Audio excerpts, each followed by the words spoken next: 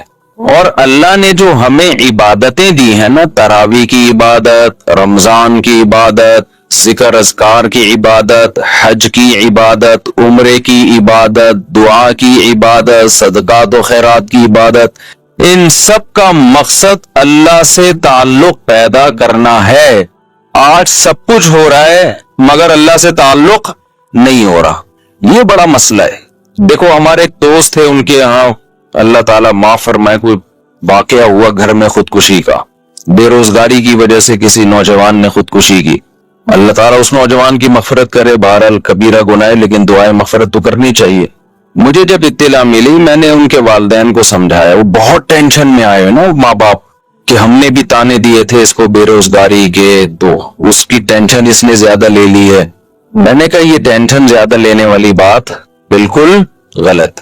بات یہ ہے کہ ہم نے اپنی ضرورتوں کے دائرے بہت زیادہ وسیع کر لی ہیں کیونکہ ہمارا اللہ سے کنیکشن نہیں. اب چاہتے ہیں کہ سب کی توندیں فل بھریں، پیٹ بھریں، گھر بڑے بڑے ہوں، گاڑیاں سب کے پاس ہوں، بینک بیلنس سب کے بھرے ہوئے ہوں، بالکل عیش کی زندگی ہو، کوئی ٹینشن نہ ہو. اللہ تو ہے ہی نہیں نا بیچ میں.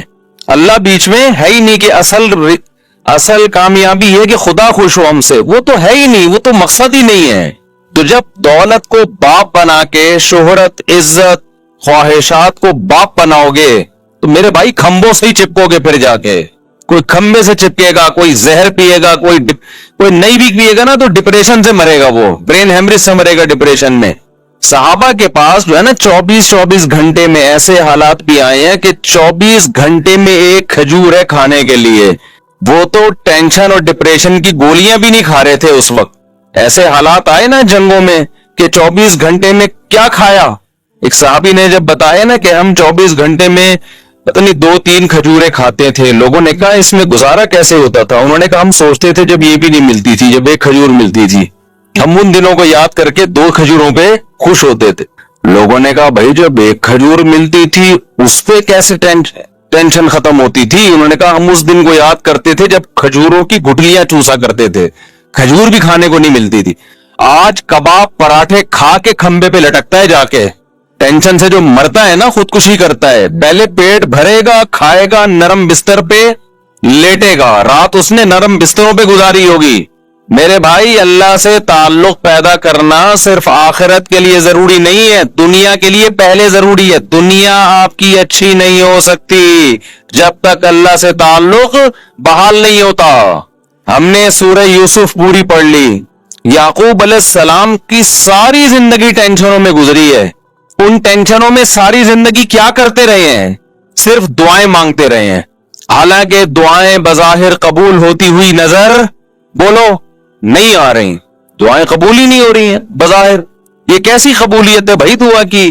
جب اللہ نے ایک خوبصورت بیٹا دیا، اس کو خواب آیا، خواب سے لگا کہ یہ پیغمبر بنے گا، تو یعقوب علیہ السلام نے اسی وقت سے دعائیں مانگنا شروع کر دی. اے اللہ اس کو زمین کا لوگوں کا امام بنا.